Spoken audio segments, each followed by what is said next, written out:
Welcome to the party. I'm Sam Ekstrom of Locked On Sports Minnesota. It's Mailbag Wednesday. Which Vikings skill player takes the biggest jump in 2023? That and plenty more with Reggie and Luke next. Locked On Sports Minnesota podcast. It's endless Minnesota Vikings talk with the diverse voices of your local experts. It's time for the Minnesota Football Party. It's your guys hanging out talking next-level Vikings football. So join in with Pro Football Network's Arif Hassan, Locked On Vikings Luke Braun, Superior Sports Talk's Luke Inman, and Vikings insider Sam Ekstrom, plus the biggest names in Minnesota football for the Minnesota Football Party. And it starts now.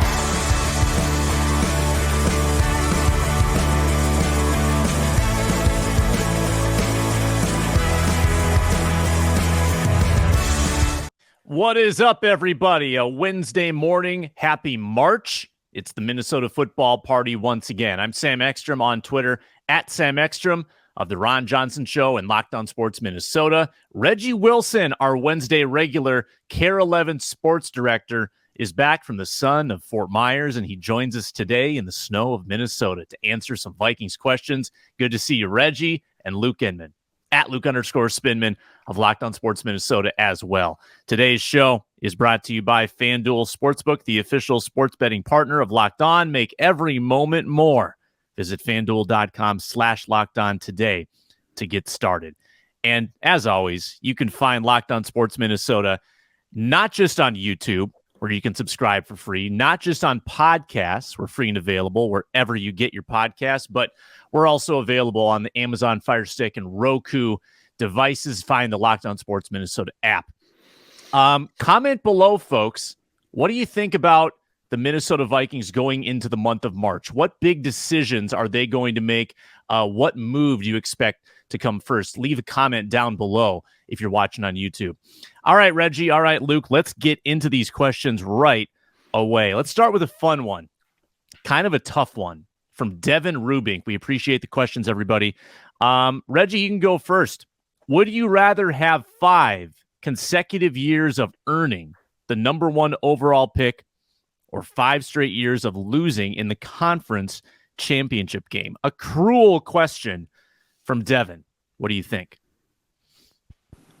You know what? What is up with these questions week after week, man? We got some real sickos out there. Like, why do they want this misery like this? I guess if you look at it from one way, you're like, okay, if they go to 5 straight conference championship games, that means that they are relevant enough, good enough. But then if they're losing them every year, it's like, okay, all right, this is getting old. And then also, if you're going to 5 straight, number 1 picks in the draft, how bad is this team? Like, you probably have to get rid of the coaches at this point because how bad are the draft picks? Yeah, like what? Like, why do you keep being so terrible that you keep getting these number 1 overall picks? Like, they're both kind of like a lose-lose, but I guess if I had to pick one, maybe just the 5 straight conference championship games, just because you're in it each and every time. But at a certain point, you're just like, okay, we want to get to the Super Bowl. We want to actually win it. Why do we keep losing in the conference championship game? This is just a really cruel question. I don't appreciate that. What's his name? Who is it from? I need to tweet at him and tell him that he's a real sicko.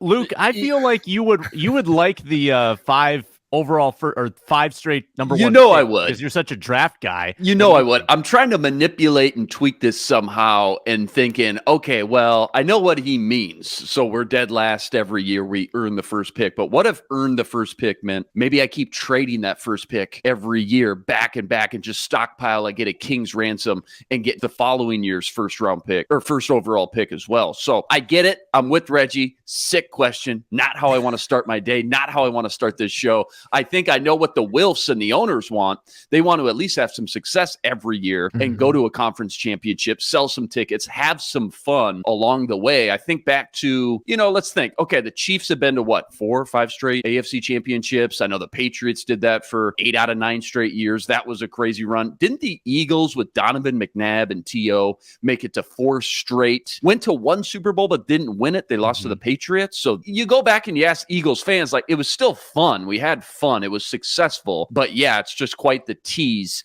to be that good year after year consistently, and obviously never host the Lombardi. But yeah, as a draft guy, I'm telling you, having those number 1 picks, even if I'm just trading them back every year, just stockpiling a king's ransom to a point where in like 6-7 years, I have half the first round picks I can play with and build a superstar team, an all-star team. That sounds fun and tempting. I think I got to go with the straight conference championships, though. Yeah. Luke, you're a real sicko, too. I'm sick, man. I'm a sick puppy in here. It's a disease. Right? But you know what? Talk to Danny Ainge. Just see how that works. Yeah, true. Danny knows. Yeah. Well, the Jazz have the best of both worlds. They've got 2 billion picks and they're still competitive. Like the haul they took from Minnesota just made them too good. They can't even lose when they want to. The months of November and December would be such a drudgery. It would not be worth the excitement of the number 1 overall pick. It would not. Like, the journey is fun. The regular season journey is fun when you're winning. If you put yourself in those situations, good things happen.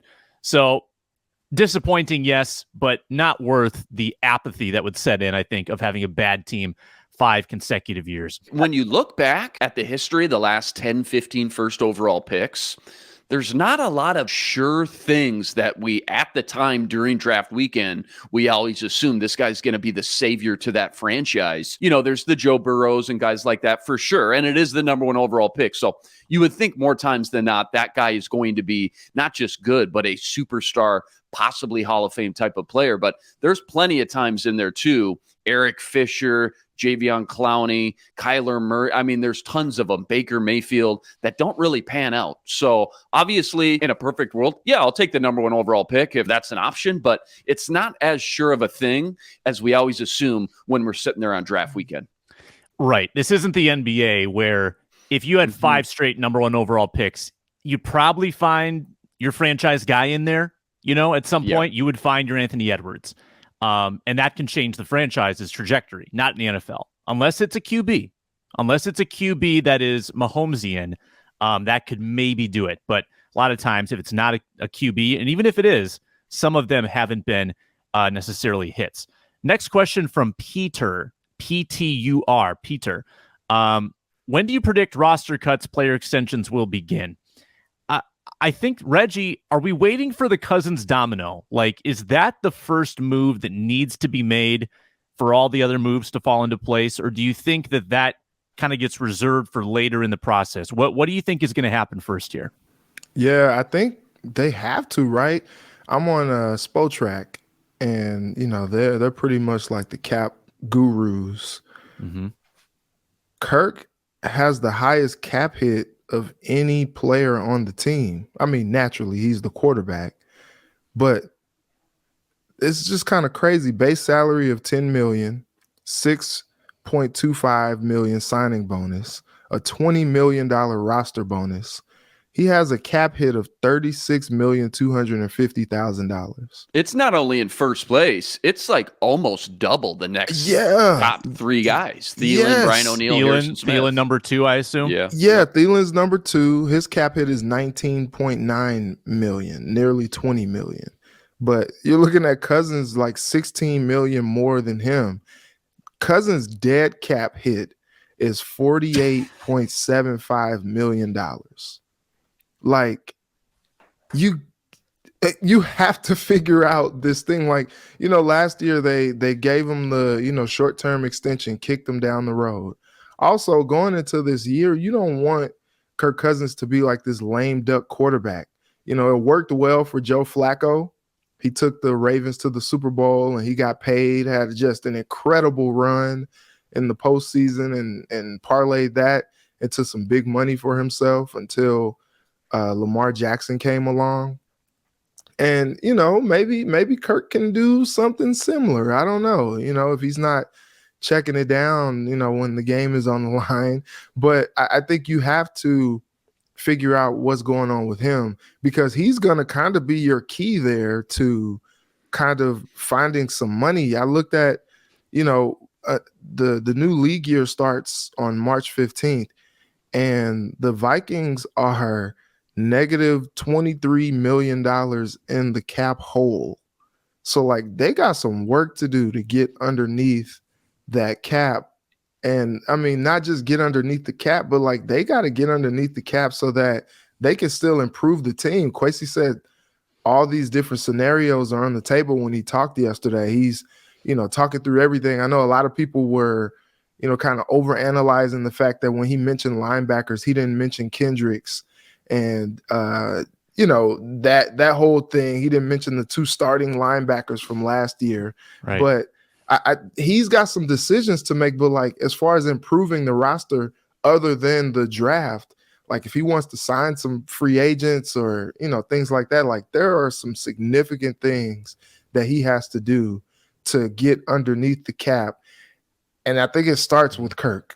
And just to that point, we talk about this extension. Is it going to be a long-term? Are they going to run it back? The problem with the 1-year extensions over and over and over again for me, and we touched on this a few days ago, Sam, but we all know Kirk is who he is, right? We all know with the right surroundings who he can be. Can deliver big plays, run the offense efficiently. Most importantly, he can win you ball games, which can't be overlooked. But when the pocket isn't clean or the scene isn't picture perfect, he does struggle. He dips into that level of kind of mediocrity. So the issue becomes when you run back these extensions just year by year, you're never really taking advantage of the value you get in these long-term deals those first few seasons. Like za'darius Smith, if you remember, just for example, he signs that 3-year deal when he gets here. Well, the first year, last season, his base salary was only $3 million and change. I mean, that's chump change. Now this season it jumps to 15 and then 22. So these long-term deals are almost always backloaded. So you can really build yourself a window that first year or two and use all this extra money elsewhere. And so Kirk, we know he needs this supporting cast around him. With the long-term deal that first year or two, now at least there's money left over to build a team. And when you're extending them year by year, and I'm not talking about like an insane difference, I don't think. I mean, I could pull up some different examples we can look, but I'm talking about $7, $10, $12 million difference in savings about. But now that's the difference, though, of, a stud cornerback in free agency or an upgrade at center, interior guard, maybe another legitimate weapon in the passing game.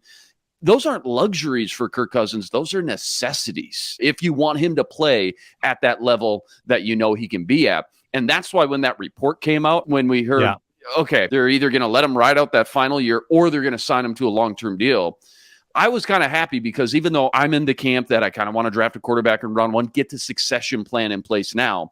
If they do commit to Kirk, which I don't think is the worst thing in the world when you think about the other options out there, then a long-term deal makes the most sense from a team building standpoint, given the price break and just the savings early on that will allow Kwesi to at least add some more talent around him. So I think if you're going to do it, you just got to do it. You just got to commit. You got to go all in. If you like him enough for 1 or 2 more years, you probably like him enough for 3 or maybe even 4. Sign him that long-term deal so you can save the extra cap space. Hope that you can build off, the success from last year, 13 wins, just grow and get better each season under KOC.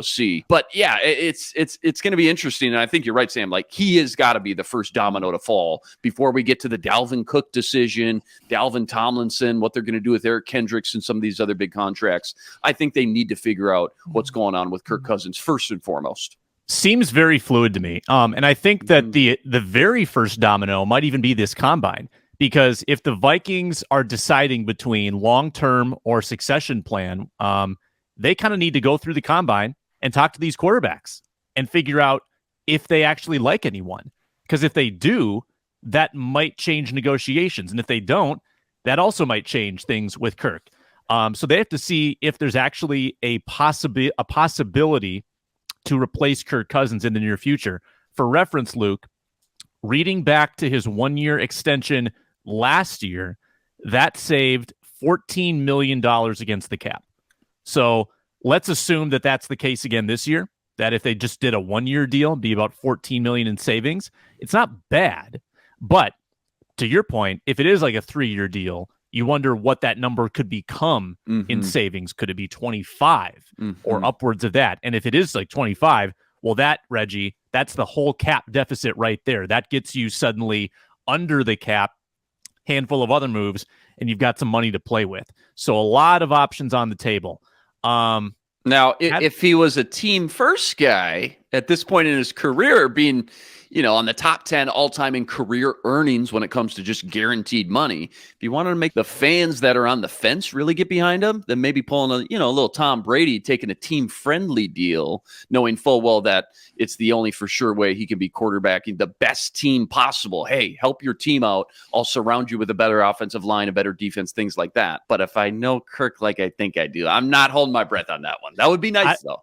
I don't think Kirk has a trainer that they can funnel money through, because that might have been going on in New England too.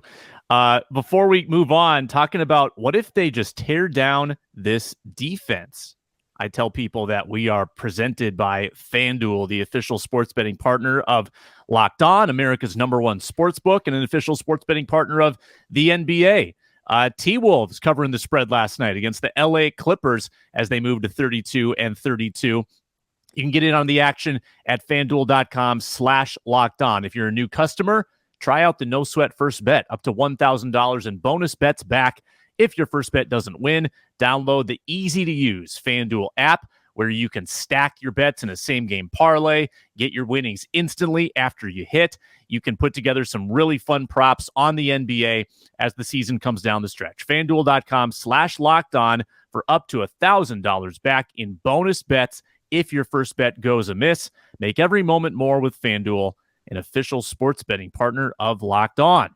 I was plumbing the YouTube comments, guys, and I came across this from Boyd, and I want to get your thoughts on it. A 31st ranked defense doesn't have any studs. Cut everyone making over $10 million. Okay, let's play it out. Let's play it out, the tear down the defense path. So that would mean letting Tomlinson walk. That would mean trading Danielle Hunter, probably releasing or trading Za'Darius Smith, whichever way you want to go. Harrison Smith, gone. Save about $6 million. And Eric Hendricks, gone. Save about $9 million. So by my calculations, I mean, you're saving, if you trade those defensive ends, we're talking $40-50 million in savings. There's a lot of money on the table there. What would happen if the Vikings went scorched earth on the defense, Luke Inman? This is what I struggle with. I mean, and I get the frustration, Boy. Trust me, I really do. But you gotta be careful getting too cut crazy, and then you show up to OTAs, you look around, there's no one left. I mean, unless the plan is pulling a Chicago Bears and tearing the whole thing down and committing. You can't just do it on defense, can you? But do they want to do that coming off a 13-win season and knowing you got Kirk Cousins and JJ in his prime? They're both coming back again. That's why I just can't see that happening. They want to be competitive now. They feel like they have a small window before it's too late, before these guys get too old and over the hill. For me, I got to show up to training camp with at least a core of guys, some sort of nucleus of guys on the roster as a coach I can rely on just to run the defense at minimum. Za'Darius, Hunter, Harry, Tomlinson. I mean, I need a handful of them just to play professional football here at the level that fans desire. So I understand the frustration. I agree some of these guys, they do have to restructure or hit the road because it's a business too at the end of the day. But because the offense, it's hitting its stride and you can kind of foreshadow in the next year or two what it might look like. JJ, a couple more years under his belt. Maybe KJ Osborne's still around. They draft another receiver. You got two young bookend tackles. It just makes it really tough. It's like a push and pull here. Pick your poison. I don't think you can have both here. So if you tear the whole thing down on defense, do you got to commit and tear the offense down too? I mean, what does that look like then? Now what are we getting at? Yeah, it's a fair point. And I'll kick it over to you, Reggie, too. I think that the stipulation, though, would be if you get rid of all of them, then you've got all this money, right? You're loaded. And you could reinvest that maybe in younger players, cheaper players, or players that fit your system a little bit better now that you have Brian Flores. But Reggie, what do you think? Man, that's really tough to Luke's point, because I feel like if they do that, that would just really kind of crater the team and their success. Sam, you and I were there when Kwesi and KO had the presser, and KO talked about, hey, everything we do moving forward, I'm asking the question, is this championship level? Like, we have championship expectations. And if you tear down the defense, like, I do understand there are some guys that are really making a lot of money on that side. And with them having the cap trouble that they have, some decisions have to be made. But, like, there are still some really, really good football players on that side of the ball. And I don't know if tearing it down is necessarily the answer there. You know, people say, oh, maybe Kendricks is taking a step back. You know, maybe, you know, they could find better production or similar production that they found with Jordan Hicks. And Jordan Hicks was outstanding at times this past season. And that's just tough, man.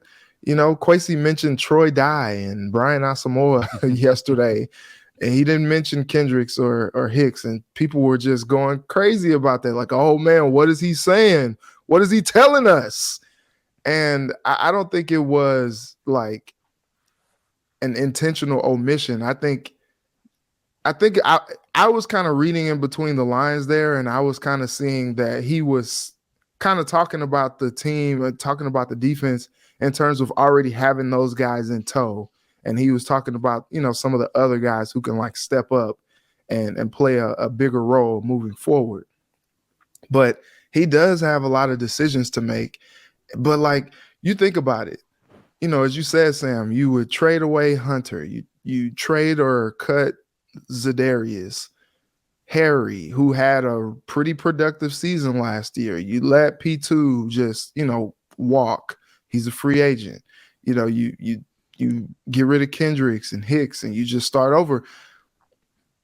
Luke, I know you're a big draft guy, but there are only so many moves that they can make to improve that defense through the draft. You think maybe top 3 rounds, you may find some guys who could step up and maybe play some significant time on that defense. But then, you know, 4th, 5th, 6th, 7th round picks, you're looking at them to kind of fill the gap, and they need time to develop. Maybe they're not ready yet.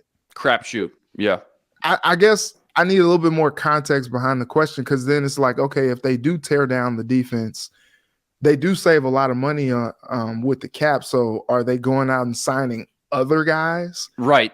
That's my thing too. Like, my golden rule is, I think the blueprint in the NFL, you build through the draft. If you're going to tear everything down, I want to build through the draft. So, all right, we got all this money. We cleared it up. I'm fine with dumping it back into core guys like Justin Jefferson's extension, TJ Hawkinson extension, re-signing some core guys. Maybe you go sign one free agent or two. But if I'm just taking all that money I just saved and just dumping it right back into free agency to build my defense back up again, where am I at when it's all said and done? Am I any better than, all right, so I replaced Za'Darius Smith with Justin Houston and I saved $1.5 million. Like, you know what I mean? You do that times 4 or 5 different positions. Learning a new defense too. Yeah, learning a new defense too. I think it's tough to feel very confident that I came out way ahead when it's all said and done and the dust settles after something like that. Here's my hybrid solution to this. I think that you are fine if you tear down the secondary and linebacking core. I think you can survive with Scene filling in, Asamoah filling in, draft a cornerback. I think that you continue to bolster, though, your defensive line, because I honestly think that was the strength of the 3 levels of your defense last year. Player for player, and even their depth pieces performed well. I thought that Phillips, Tomlinson, Z. Smith, Danielle Hunter, really solid starting group. And then even someone like Tonga backing up. DJ Wanham and Patrick Jones still leave a little something to be desired, but they're fine as rotational pieces. I like the defensive line. So if you buy into that and save money everywhere else on the defense, maybe that's like a midway point versus going scorched earth, tearing it all down. Focus on the pass rush. Keep that strong. Make that your strength, and then figure everything out elsewhere. That's my 2 cents on it. This is a huge year. This is a huge offseason for Kwesi. I think a lot of people are a little maybe confused or frustrated at his kind of game plan last year, maybe specifically during the draft. You talk about that big trade down, not taking Kyle Hamilton if you're going to take a safety anyways, not getting future picks when you trade down from 12 to 32. A lot of head scratchers. A lot of people thought maybe the seat's a little bit too big for this guy, at least in year one. But I also feel like after they won 13 games, a lot of people gave him a free pass, but now this offseason, I think there's a lot of pressure on him again to see if he can turn things around, I think, from just a team building standpoint. And he's got a tough ask right now. This is not an easy position to be in, but this is going to be kind of the foundation when you look back in 2, 3, 4 years where this team stands is going to be this offseason and the moves and decisions he decides to make. So there's a lot of pressure on him. I'm not saying he can't do it, but I think, again, when we look back in a couple of years, we're going to look back at this offseason specifically to see what unfolded over the next following few years. Yeah, and we'll find out pretty soon how he did in last year's draft. Right. Because we really don't know yet. We've got no idea how that 2022 draft class is going to turn out. I still think there's some potential there. I really do. Injuries decimated him. Him. But, Reggie brought up a great point. Like, usually on day 3, you're throwing darts up on the board. It's a crapshoot. To get guys like maybe Ty Chandler looked and flashed a little bit. We'll see in another year or two. Caleb Evans, outside of the concussions, flashed a little bit in that Washington game. Brian Asamoah, obviously a 4th-round pick. He's going to be starting. And then the starters, too. Guys like Ed Ingram, if he progresses a little bit, and then Andrew Booth and Lewis Cine, we have no idea what they look like, so the jury's still out. So I think there's still a lot of potential there. And you're right, Sam, you can't grade these drafts until 3-4 years down the road.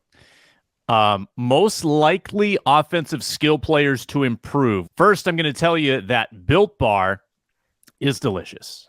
It's made with 100% real chocolate. And it's accessible now. You can get Built Bars by going in-store to Walmart, to Sam's Club, or online at Built.com with the promo code LOCKEDON15 for 15% off. What makes Built so great? It's good, and it's good for you. 17 grams of protein, only 4 grams of sugar. The flavors, the taste, amazing. Peanut butter brownie, coconut almond. You got to load up on Built Bars as we move now into the spring. Going to be outside more, working up a sweat maybe. You got to refuel with Built Bars. And again, don't wait around to get a box in the mail. You can go in store, go to the pharmacy section, Walmart, Sam's Club, get a 4-bar box, a 13-bar box, and get some Built Bars today. A delicious treat without the fat and calories.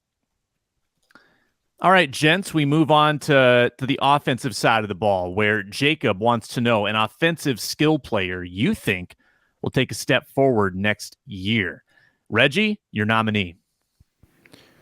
I guess it's kind of weird to say, because I think the tough part is, like, who is going to be there with all these questions, regarding, like, Cook, Madison, are they going to be there next year? Like, it just kind of brings you to, like, guys who you already know about, but, like, I think in his continual progression, I'll go KJ Osborne. I mean, he flashed already. He kind of demonstrated that he was going to be a guy who could be dependable in that offense. If he continues to ascend in the way that I think he can, I think, last year I was kind of banking on him being a 1,000-yard receiver. I still think that he can get there. That's my guy, but I just feel like, there's not a whole lot, maybe you can think of a guy like Kane in the offense, or you could think of like Ty Chandler or something like that. If Madison is gone, if Cook is gone, but I just don't know. It was an interesting comment yesterday. I think Cook's agent, Zach Hiller, put on Instagram, his Instagram story, kind of criticizing Kevin O'Connell's play calling and ability to get the ball to Dalvin in good situations to set him up to be a productive back. Because Sam, you and I kind of talked about this on one of these episodes in the past. You don't believe that Cook was as productive, and the numbers kind of showed that he wasn't as productive this year than he has been in years past. And we saw that with a lot of, like, plays where he got the ball and he's getting tackled behind the line of scrimmage before he can really even get going. And so, maybe you think about a guy like some of the other running backs that are going to be in the room. Maybe those guys step up, but I feel like the safe choice, and I know it's not popular in the hot take world, but the safe choice for me, I think, is KJ Osborne. I think Reggie stole both Sam and I's because I know Sam was going to take Kene. Sam's a big Kene guy. He's on that Kene train. And I'm with you, Sam. I think both those running backs, I'm excited to see what the future of Vikings backfield looks like with Kene and Ty Chandler. I also think I agree with Reggie. I think KJ Osborne, especially if Adam Thielen's not there next year, what he showed last year. Listen, this is an offensive team first. This is KOC run. That's his bread and butter. That's his baby. I'm looking at the offensive side of the ball, some skill position players, to see what KOC and his coaching staff can do to develop and progress some of these guys over the next few years. I think KJ Osborne flashed enough to where he could solidify himself as a solid number 2 wideout in the league, which when you go back just 2 training camps ago, when it seemed like he was still kind of fighting for a job as a kick returner, punt returner, we've came a long way from the 6th-round pick from Miami. So good on him. And again, Kene and Ty, just excited to see what they do. One more, Ed Ingram. I know he struggled. I know his bads were really bad, but he also flashed quite a bit. When he was on, he was a road grader in the running game. And I'm encouraged by what Chris Cooper has done with the offensive line the first year as the offensive line coach for the Vikings. And I just think if they felt so confident and highly to invest a 2nd-round pick on a guard, then they obviously believe in this guy quite a bit. And we see how much guys can improve from year 1 to year 2 in the NFL, just in general, any position, because it's a lot for any rookie to come in, be named a starter week 1 and start every game from there on out. It's a lot. It's a gauntlet. I think he's going to come back with the right head on his shoulders, just mentally from a football IQ standpoint. He's going to know and understand a lot more about the offense. I'm excited to see Ed Ingram in year 2. I think there's still some room for encouragement there. I know some people want to write him off already and say, they need to draft another guard here this year. I'm pumping the brakes on that one. I want to see what we got with Ed Ingram in year 2. I'm excited about that. Appreciate you guys, mentioning every single player and leaving me a lot of material here. A couple you didn't name. And again, most of these names, like the skill players on offense, are guys that just didn't do anything. So there's really nowhere to go but up. Like for someone like Kene and Ty Chandler, we haven't seen them given the opportunity yet. So I think there's a lot of potential for growth. And I think the same would apply for someone like Jalen Naylor. If Thielen is gone, then Osborne moves up the ladder, as does, I think, Jalen Naylor. I think of all the in-house options, I think he becomes wide receiver 3. Now that doesn't mean they won't draft someone. That doesn't mean they wouldn't bring in a free agent. So that's not a guarantee. But I think that he could take a big step forward because they like him. And then at tight end, you're filling in for Irv Smith Jr. I believe Johnny Munt's a free agent too. Nick Muse, another Kwesi draft pick who I want to say was practice squad throughout the year. Nick Muse is someone that could kind of backfill, but we just don't know. Like there's not a lot of evidence to suggest for any of these guys that they're going to take a big step forward, except for KJ. That's why KJ is the obvious answer, because we've seen what he can do. Okay, now give him an Adam Thielen size, workload. Then we might really see some serious results with KJ Osborne, who I discovered before anybody else. I'm gonna proclaim it until my dying day. You planted your flag in that 2 training camps ago. I remember, Sam. I was there. Brian Asamoah needs to be at least mentioned. I think we're all almost overlooking him. We're talking offense. We're talking offense. Oh, sorry. It's just offense. Okay. Yeah. I'm still mentioning Brian Asamoah, so forget it. Yeah. No, for the record, you said it. You said it. Maybe on offense. Maybe he can be the sneaky. Let's go. Yeah. Wildcat. Tight end too. Figure it out. Well, he's got Dalvin Cook's old number. I'm sure there's some mojo in that 33. There you go. I did want to get your take, Luke, on this other YouTube comment about Jack Campbell. Big Iowa linebacker. Really good college player. He's Matthew's biggest draft crush. He thinks that an Asamoah-Campbell pairing gives you the best of both worlds as far as their strengths. What do you think about that? We've mentioned this a few draft episodes on Tuesdays. Check those out. Go back and view those if you haven't already. Every year, a few of these old school, like blue collar linebackers that maybe don't blaze in the 40 or crush the combine always fall into the second, third, fourth round, it feels like. Campbell feels like that guy this year. Butkus Award winner for nation's best linebacker, played in that tough, hard-nosed, cold Big Ten his whole career, was an outstanding wrap-up tackler. And here's the thing about Campbell, too, when I watched him. His peaks or his highs maybe aren't as flashy as some other top linebackers like Trenton Simpson from Clemson, but game in and game out, play in and play out, he's about the most consistent linebacker I've watched so far. And you'll be hard-pressed to find one bad game from Campbell, let alone one bad drive where he looks lost or, isn't in total control of the checks and calls of the entire defense. So he's this blue-collar, black and blue leader. I don't know why these guys fall every year like they do. It's a little weird. But someone's getting a plug-and-play, day-one starter that projects to be, 100 tackle a year kind of guy for the next 6-7 years. Maybe he's never a Pro Bowler, or, on the SportsCenter top 10 plays every Sunday night. But if you're building a team just for the value where you can get him, he's a great pick anywhere past the top 50 picks, in my opinion. So I would love to pair him up with the speed and explosiveness of Asamoah, because I feel like they will complement one another really well. And we'll see what he does at the combine too here this week, because for good or bad, that's going to move all these guys' draft stock around quite a bit, and probably more than it should. I mean, I really think 80-90% of your evaluations need to come from the tape, but the combine is always a good measuring tool if you got two guys kind of equally compared and ranked. So we'll see how Jack Campbell does at the combine too.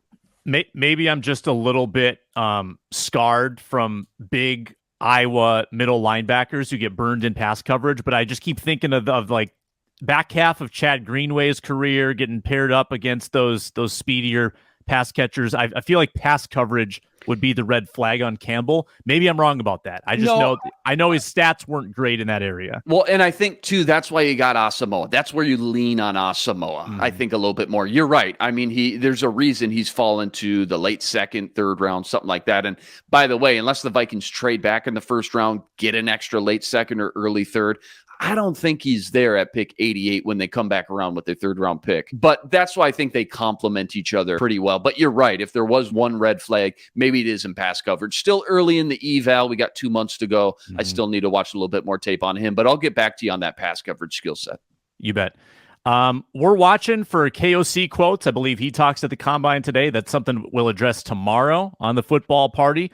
Also, Kwesi did a sit-down side interview yesterday. Still got to read through the quotes on that, and we'll talk about that as well as the week presses on the Minnesota football party. Reggie, thanks for joining us, man. It's always a pleasure. Absolutely. Let's do it again. How about that? Yeah. Let's do it. Next week? Yeah, for sure. Yeah. All right, Luke Inman, at Luke_Spinman, draft aficionado, draft newsletter author here at Locked On. Make sure to check that out. Reggie Wilson, KARE 11 sports director at Reggie Wilson TV. I'm Sam Ekstrom at Sam Ekstrom. Thanks for the questions. Thanks for listening today. It's the Minnesota football party on Locked On Sports Minnesota. Be blessed. Spread love this week.